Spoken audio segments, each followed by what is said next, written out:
Welcome back. And River State is still very much on our minds this morning. Although people are going about their businesses as normal, it appears there's an uneasy calm, particularly with the voices coming through from River State, voices of disaffection. So what's the way forward as we continue to ask? Joining us on this segment is Ms. NLB. She's a former country director, Action Aid Nigeria, and human rights activist. She joins us from our Abuja studio. And right beside her there in Abuja studio also is Rosemary John Odone. She's the founder, pioneer, president, Ijaw Women Connect IWC Worldwide. Ladies, thank you so much for coming through on this segment.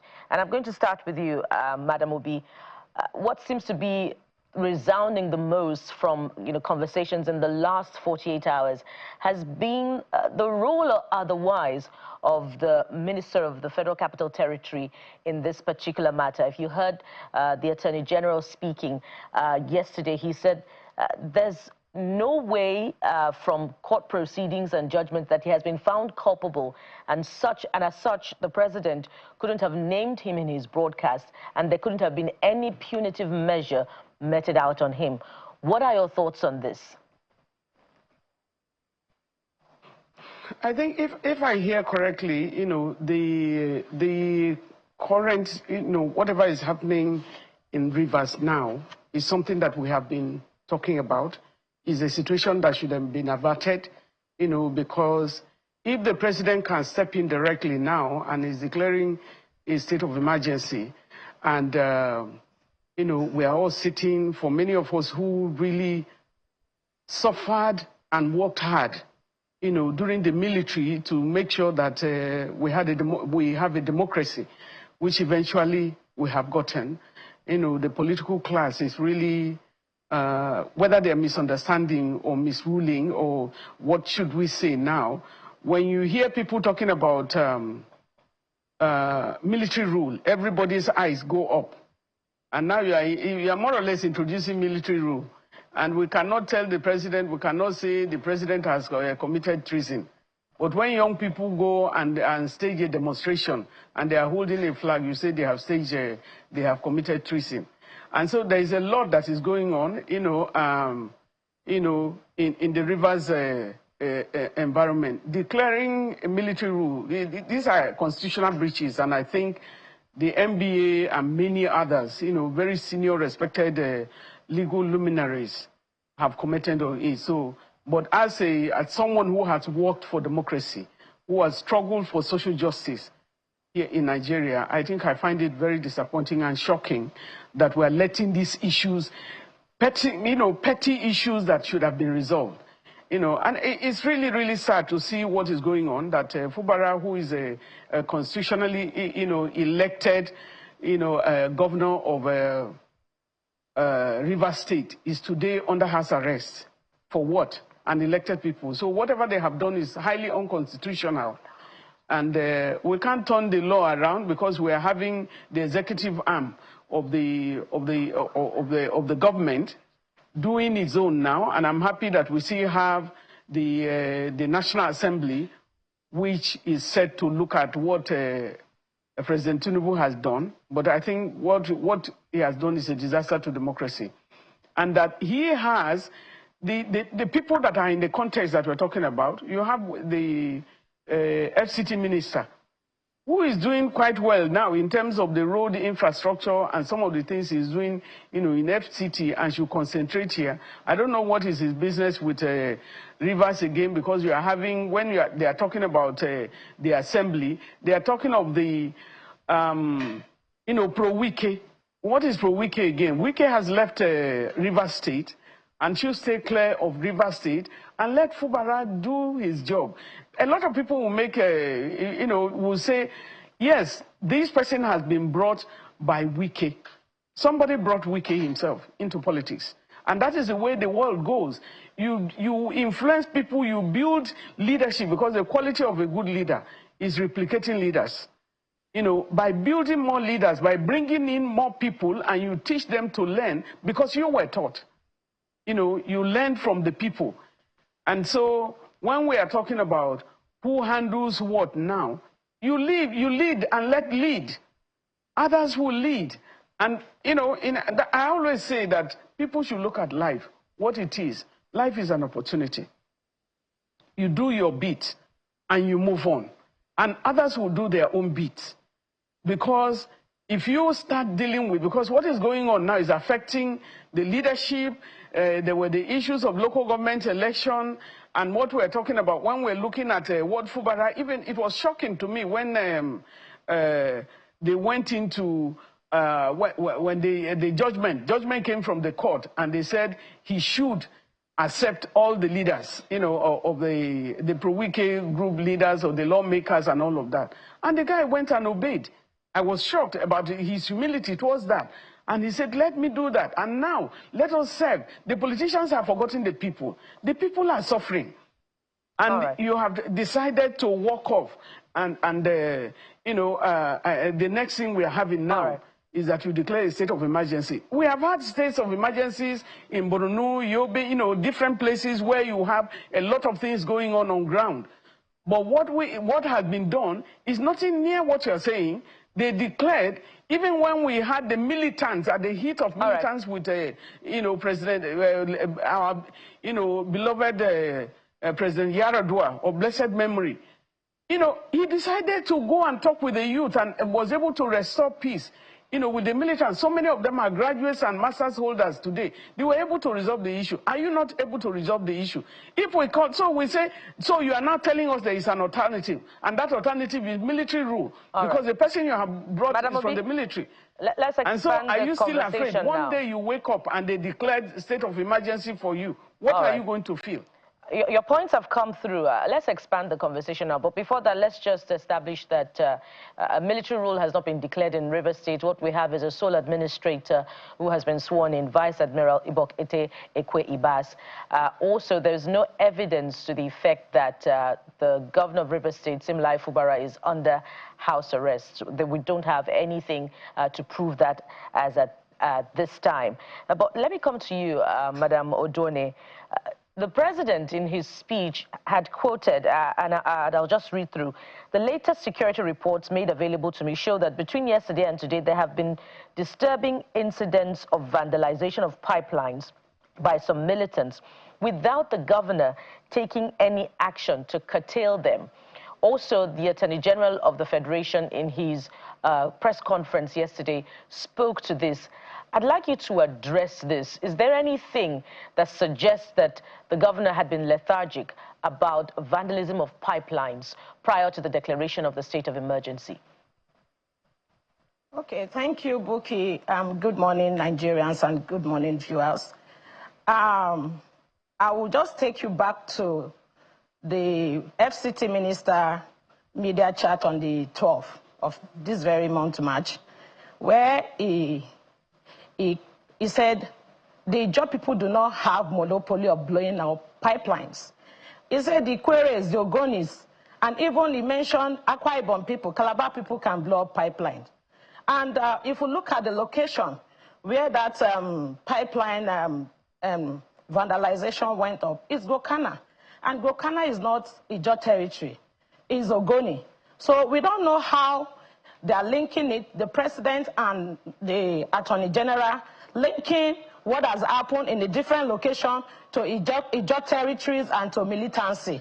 So if somebody was, you know, open to say everybody has monopoly of doing this, so it's clearly orchestrated.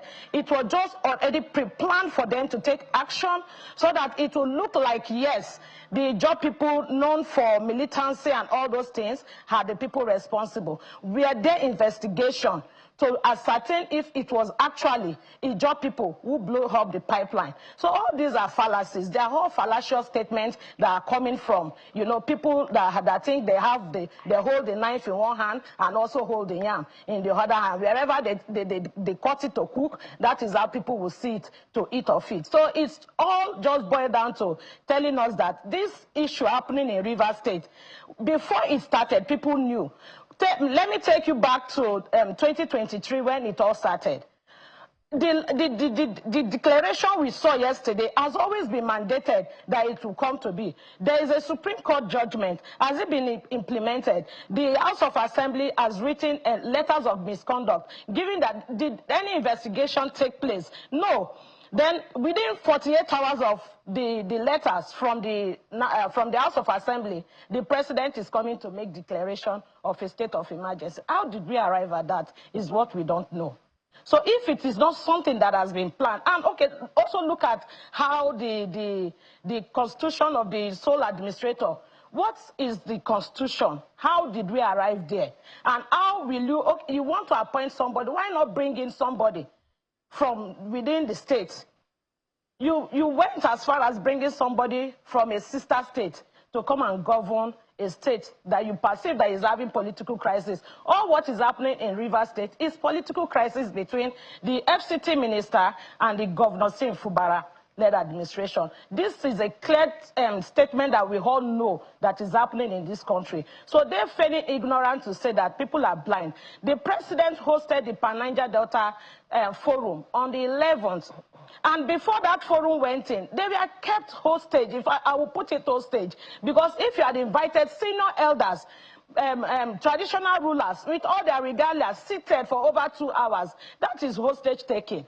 And at the end, he was in the confer with Minister Wike and the Senate President. And by the time they entered for the meeting, the Senate President nor the minister attended, but the other ministers from the regions, we are all in attendance. The Minister for Petroleum attended, the Minister for Aviation attended, but FCT Minister and the Senate President, who were earlier with the President, they didn't attend. And immediately after this pandemic visit to the President, all this confusion started. So we already know that it was something that has been planned to rubbish the region. And then Wike coming out to the media on the 12th to rubbish Pandef, an organization that stood for him, to the extent he will mention the name of Pat Clark, somebody who fought for him when he was made minister.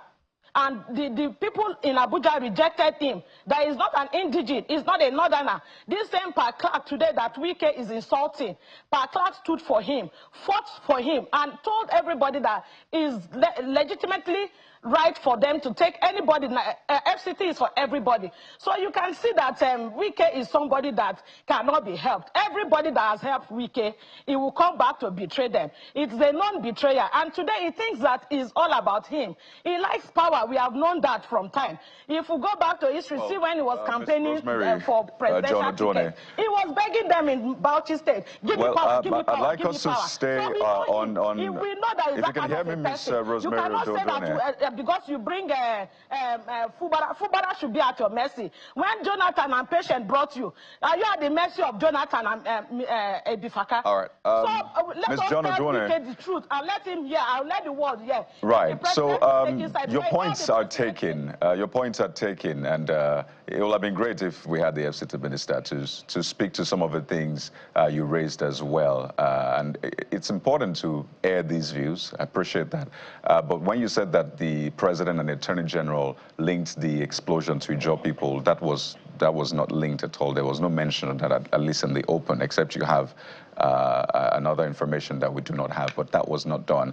And I don't know if we can link the meeting that they held, at least have proof to link that meeting with what has been playing out now. As much as we know, there are protocols to seeing the president and all of that. So yes, we appreciate the position and the points being made, but also to lay the fact out there so people can approach this and find a solution, because clearly the issues are with the constitutional provisions which the president relied on to declare the state of emergency and suspend the governor and the House of Assembly. You've talked about the sole administrator, which was put on, saying that it's from a different state. Some had argued that, well, they had tried to get people from the state to intervene. So maybe this is a way to get someone who is detached. So it's not seen as this person is either on the side of the governor or on the side of the FCT minister, as the case may be. But, Madam Enobi, we've talked about this when courts make decisions. and it overrides the decisions of the voters. So people go out to vote, and the court says, no, the person you voted for didn't win in that sense. We think this person won. And these are issues we have raised time and again. Mr. Shore earlier on said that, well, this is primarily a problem of elections, really, people choosing who they want to vote. But don't forget, he also said that some election abracadabra was done to bring in Mr. Fubara. So for you, does this also go back to that point where two men sat down and had a discussion which we were not privy to, and we're all at the receiving end right now? Is that something we should now look out for next time and say, no, what conversation did you people have? So in the future, we won't have rivers in our hands yet again. I think if I heard you correctly, the issue of elections, you know, the 2023 general elections and the election that brought in Fubara and brought in, you know, President Tinubu, you all know what happened. You know, the election was far from free and fair, you know, and that's one of the tragedies of our time. And I think historically we need to look at the background of what we are setting up and the people who are, you know, at the playlist at this time. And if you want, I don't want to center it on Wike, because Nyesom Wike is a minister under President Tinubu. And Tinubu should have, you know, we thought that the president will use his office to talk to both of them. But you know, Rivers, even winning Rivers in terms of the presidential ticket was very, very critical. That's one of the things that Wike did. Though he comes in from another party, that he did, that is, it was a shamble of an election, because there were crystal clear winning if they want to declare the real elections. You know, we know what it is today. But everybody, these are Nigerians. Fubara is a Nigerian, Tinubu is a Nigerian, and so you may have this, whether you have stolen somebody's mandate or you won the election, you are a Nigerian. Now sit on the seat and do the job. And allow other people to also do their jobs. And so what is a crisis? Because when they say when two elephants fight, the grass is the one that suffers. The people of Rivers State are suffering. And we just keep on, you know, dilly-dallying with people as if they're human beings. One of the things that is very clear in the Constitution and also in the electoral law is the fact that if you switch, if you declare that you are no longer from a particular party, but because there is no voting, nobody's name is on the ballot box, it is a party. And so if you now declare that you don't belong to this party anymore, because that was one of the things that happened in the Rivers State Assembly. Massively, they decided that they no longer, you know, from the particular party. And automatically, if the right thing were done, is that they lose all their seats, and all their seats should have been declared vacant. And this is what some of the things happening. Even in the National Assembly today, you see people that are defecting from one place to the other. Did you win that, you know, position by your face or your name? No, you came on the party, so you are using the party, and you are not supposed to do that. And that is very clear in the Constitution. So we have a lot of constitutional breaches that is going on. And fair and a free election is all what we need for many of us who have struggled for democracy in Nigeria. You know, a lot of the things that we're doing, and the civil society have done massive work in terms of trying to observe elections, to be able to bring back, you know, the reports to see how we can modernize our things. Right, I think because we're not backtracking and going to, you know, the June 12th election, we just had the former president, if I may come in, head of state of Nigeria. My apologies if I may come in. That, yes, madam, if I may come in, my apologies. So, because of time, let's also throw it to Ms. Rosemary in closing. Madam Rosemary, let's talk about what to do with Godfatherism. I feel that perhaps it's not possible to take it out, but how do we manage it? The president, when he was running for the to be president, what we call the Abeokuta Declaration, he said he had had a talk with the former president, Muhammadu Buhari, that is the turn of the Southwest and is his turn, which is why we got that Emilokon. Clearly, everybody cannot debate to the effect that Wike was critical. Yes, on Wike, the FCT minister, was critical in the rise of Mr. Fubara as governor of the state. So what do we do about, because if we want to really get to the root of the matter, it's about who brought who that is causing this problem. Because the argument is you want to alter my structure, besides the issue of resource control and all of that, which is their debate, not my debate. So what do we do about political godfatherism? That is the heart of what we're dealing with today. Okay, thank you, Geoffrey. You know that, my big auntie was saying, you ride on structures and people grow because, you know, as a leader, you must be able to build capacity. You must be able to make leaders. And for Wike to have, you know, chosen Fubara, who was not a politician, because Fubara has been an administrator and not a politician or conventional politician like the Wikes.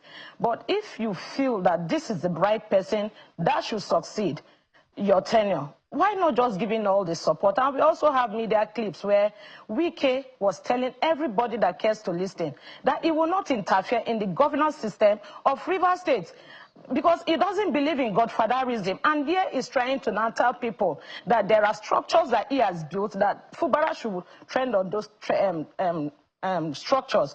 I'm not sure that is the main issue that is happening in Rivers crisis. But I tell you also that Wike himself too is a product of people. People brought him to where he is today, from the days of his local government chairmanship up to when he became minister and also governor. And if you look at the trend, how it is being played, when Wike was governor of Rivers State, Amechi, who left before him, it was impossible for him to come to Rivers State. So I don't know if it's a tradition which they want to adopt in the political space. For me, I really see this thing as a disservice to the people of Rivers State. And because all the fight and everything is about the soul of Rivers people, it's about the soul of Rivers State, it's about the resources of the people. And just imagine, within 24 hours, Supreme Court said the allocation, the federal allocation to Rivers State should be halted. Just yesterday, we are also seeing on the pages of papers on the news that the allocation will be released to the sole administrator. So it is clearly a thing of, you know, that has been, like I said, orchestrated. It has been cooked before this time. People must have to group through people. Today, I founded the Ijaw Women Connect, and I was president for almost 10 years. But there is always a period of transition. You will transit for others to come on board. That is how you build leaders. That's how you build structures. So for me, I don't see anything wrong in Fubara becoming a governor through the help of Wike. Wike became who he is today. Because before now, I have not heard the name Wike. I'm from Bayelsa, I'm from Ijaw. I have not heard the family name Wike. It's only through Inyons of Wike that I've come to know who the Wikes are. So people must have to come through somewhere for your family to be recognized. So for me, I want to appeal to Mr. President to intervene and review the declaration he has made in Rivers State. Rivers people are like in a mourning now. Yesterday, the whole street of Rivers State was empty. Nobody could come out. That is to tell you to the effect this has cost our people. So I'm begging Mr. President, I'm using this medium to also call on the good people of this country, every citizen of goodwill. Please stand up for justice, because you cannot declare a state of emergency and at the same time I will get the powers to also suspend an elected official. It is not done anywhere in the country. We should not tolerate it in this country. And indeed, that would be a fine place to anchor. Indeed, Rivers, the politics of Rivers is a course to study. But surprisingly, we must commend the people for, you know, the peaceful manner in which they've conducted themselves in the last 48 hours, particularly since the declaration of a state of emergency. We must thank you very much, ladies, for your time and thoughts on the program. We've been speaking with Madam NLB, former country director, Action Aid, Nigeria, and human rights activist, as well as Mrs. Rosemary John Oduene, founder, pioneer president, Ijaw Women Connect, IWC Worldwide. Thank you so much, ladies, for coming through. Thank you for having me. Thank you for having us. And indeed, we're still in search of peace, this time from Rivers to Ebonyi. What exactly is happening between two communities and in the last couple of decades? Join us for that conversation coming up after this break.